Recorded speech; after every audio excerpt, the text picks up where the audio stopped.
L'autre jour, ma maman m'a dit quelque chose pendant qu'on était assises à table. Je me souviens même plus de quoi on parlait juste avant. C'était sûrement une conversation normale, le genre de moment simple qui disparaît d'habitude aussitôt qu'il est terminé. La lumière du soir passait doucement dans la cuisine. On parlait sans vraiment réfléchir, et puis elle s'est arrêtée quelques secondes avant de dire « Je ne sais même plus quand c'est la fête des mères maintenant. J'ai plus de maman. » Après ça, il y a eu un silence. Un tout petit silence. Et j'ai eu l'impression qu'il était immense. Parce que pendant une seconde, j'ai pu regarder ma mère comme ma mère. Je la regardais comme une enfant qui avait perdu sa maman.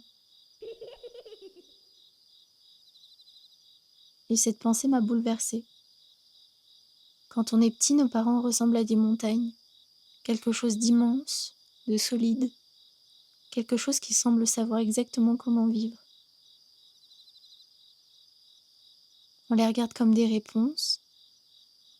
On croit qu'ils ont toujours été adultes. Ils ont toujours su quoi dire quand quelqu'un pleure, comment aimer correctement, comment payer les factures, comment traverser les deuils, comment tenir debout même les jours difficiles. Quand on est enfant, nos parents ressemblent presque à des personnages. Ils ouvrent les pots qu'on n'arrive pas à ouvrir. Ils savent conduire sous la pluie. Ils connaissent les chemins. Ils nous disent que tout ira bien avec une certitude qui paraît impossible. Et nous, on se demande jamais vraiment qui les rassure eux. Et puis un jour, on grandit à notre tour. Et doucement, quelque chose change dans notre regard. On commence à remarquer les silences fatigués, les inquiétudes qu'ils cachent mal, les blessures qu'ils portaient déjà avant notre naissance. On réalise que nos parents ont eu 20 ans eux aussi, qu'ils ont été perdus eux aussi, qu'ils ont parfois improvisé leur vie avec les quelques outils qu'on leur avait laissés. Et je crois qu'il y a quelque chose de vertigineux là-dedans. Comprendre que les adultes qu'on imaginait solides traversaient parfois la vie à tâtons.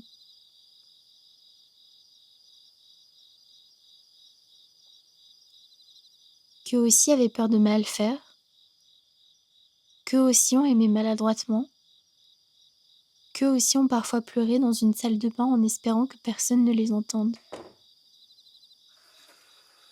Je crois qu'en grandissant, on cesse doucement de voir ses parents comme des rôles, et on commence à les voir comme des humains. Des humains avec une enfance derrière eux, des regrets, des rêves abandonnés quelque part, des choses qu'ils n'ont jamais apprises à dire correctement. Ma mère aussi a été une petite fille un jour.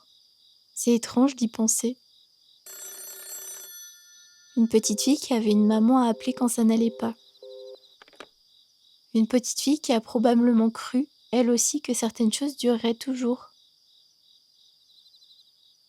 Et maintenant, elle est assise en face de moi à une table en disant « je n'ai plus de maman ». Comme si malgré les années, malgré l'âge adulte, malgré tout ce qu'on devient, il restait toujours une partie de nous qui cherchait encore sa maman dans les moments difficiles. Je crois que le deuil fait redevenir enfant parfois. Pas complètement, mais un peu. Il enlève toutes les couches qu'on construit pour paraître forte. Et pendant quelques secondes, j'ai vu cette fragilité chez elle.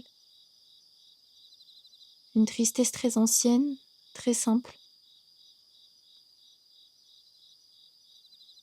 La tristesse d'une fille qui aimerait encore pouvoir appeler sa maman. Et depuis ce jour-là, je regarde mes parents différemment. Avec plus de tendresse peut-être. Pas parce que tout est parfait, pas parce que ça efface les blessures ou les erreurs, mais parce qu'en vieillissant, on comprend que beaucoup de parents essayent simplement d'aimer leurs enfants, pendant qu'ils continuent eux-mêmes à réparer l'enfant qu'ils ont été. Je crois que personne n'arrive vraiment à l'âge adulte d'un seul morceau. On grandit juste autour de nos anciennes versions, et parfois elles reviennent discrètement s'asseoir avec nous à la table. Dans une phrase, dans un regard, dans un silence après le dîner. Quand on est petit, nos parents ressemblent à des montagnes, et puis un jour on comprend que les montagnes aussi peuvent être fatiguées. Et je crois que c'est une des réalisations les plus bouleversantes de la vie. Comprendre que nos parents, eux aussi, découvraient le monde pour la première fois.